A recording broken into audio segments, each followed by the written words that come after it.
Kamusta mga kabarangay, narito na ang update natin sa Barangay Ginebra. Justin Brownlee gigil nga ba na makabawi sa talk and text? Sa kabila ng mapait na pagkatalo ng Ginebra sa TNT sa ikalawang sunod na PBA Governors Cup Finals, hindi tinanggi ni Justin Brownlee ang sakit na nararamdaman niya. Ngunit sa kabila ng pagkatalo, ipinagmamalaki niya ang tapang at dedikasyon ng kanyang koponan na naglaban ng husto hanggang sa huling huni ng buzzer. Masakit talaga ang pagkatalo, sambit ni Brownlee, pero alam ko na nagbigay talaga ng lahat ang Ginebra. Lumaban kami ng buong puso, at proud ako sa bawat manlalaro na nagbigay ng lahat. Hindi itinago ni Brownlee ang kanyang pagkadismaya sa pagkatalo, ngunit nanatili pa rin siyang positibo at nagpapasalamat sa suporta ng mga fans. Salamat sa lahat ng sumuporta sa Ginebra, aniya.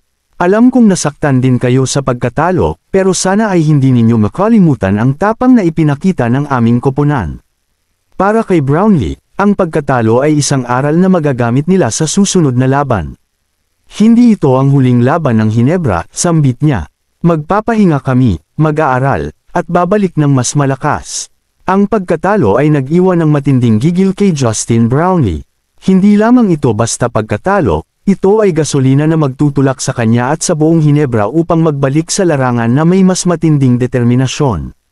Ang bawat pagsasanay, ang bawat pagod, ang bawat pawis, lahat ay magiging handog para sa paghihiganti. Ang TNT, ang kanilang karibal, ay naging simbolo ng kanilang pagnanais na manalo. Ang paparating na season ay hindi lamang isang bagong simula, kundi isang pagkakataon upang maibalik ang karangalan at patunayan na ang pagkatalo ay pansamantala lamang. Ang apoy ng pagnanais na makabawi ay nagliliyab sa puso ni Brownlee, handa siyang mamuno sa Ginebra tungo sa tagumpay. Ang gigil na ito, ang determinasyon na ito, ang magiging susi sa kanilang pagbabalik. Ang off-season ay hindi magiging panahon ng pahinga para kay Brownlee. Mas lalo pa siyang mag-e-ensayo, mas lalo pa siyang mag-aaral ng mga estratehiya, at mas lalo pa siyang magiging handa. Hindi lang siya ang gagawa nito, ang buong Ginebra ay magiging isang makinang handang gumiling. Ang bawat miyembro ng koponan ay magdadala ng kanilang sariling gigil, ang kanilang sariling determinasyon na mapagtagumpayan ang TNT.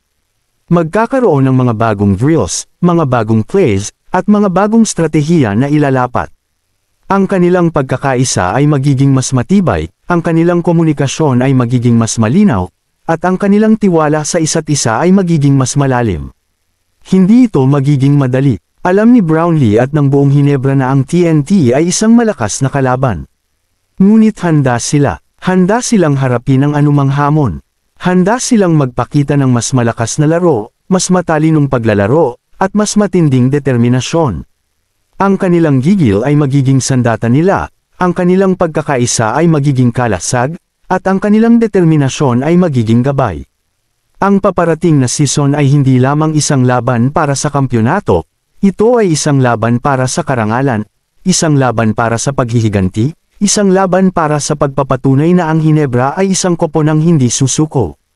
Ang gigil ni Brownlee, ang gigil ng Ginebra, ay mag-uudyok sa kanila tungo sa tagumpay. Lalampas pa sa ensayo at pag-aaral ng estratehiya ang paghahanda ng Ginebra. Magkakaroon ng masusing pagsusuri sa mga nakaraang laban-laban sa TNT.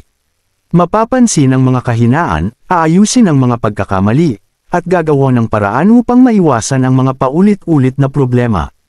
Hindi lamang ang mga tactical na aspeto ang pagtutuunan ng pansin, ang mental na aspeto ng laro ay bibigyan din ng importansya. Magkakaroon ng mga sesyon sa sports psychology upang mapalakas ang mental toughness ng bawat manlalaro, upang mapanatili ang focus at composure sa ilalim ng matinding pressure. Ang chemistry ng koponan ay isa pang mahalagang aspeto na pagtutuunan ng pansin. Ang pagkakaisa at tiwala sa isa't isa ay susi sa tagumpay. Magkakaroon ng mga team building activities upang mapalalim ang koneksyon ng mga manlalaro sa loob at labas ng court. Ang layunin ay hindi lamang ang manalo ng mga laro, kundi ang bumuo ng isang koponan na magkakasama, magkakaintindihan, at magtutulungan upang makamit ang isang karaniwang layunin. Ang pagbabalik ni Brownlee ay hindi lamang isang pagbabalik sa larangan, ito ay isang pagbabalik na may mas malalim na kahulugan. Ito ay isang pagbabalik na puno ng determinasyon, pagnanais na makapaghiganti, at isang pangako sa mga tagahanga na hindi sila bibiguin. Ang gigil ay hindi lamang isang emosyon, ito ay isang gasolina na magtutulak sa kanya at sa buong Hinebra upang makamit ang kanilang mga layunin. Ang paparating na season ay magiging isang pagsubok, isang hamon, at isang pagkakataon upang ipakita sa lahat na ang Hinebra ay isang koponan na hindi susuko, isang koponan na handang lumaban hanggang sa huli, at isang koponan na handang maghayganti. Mga kabarangay, kung gusto nyo pa ng maraming basketball update sa Barangay Hinebra, ano pang hinihintay? Huwag kakalimutan mag-like, subscribe, at pindutin ang notification bell para updated kayo sa Barangay Hinebra.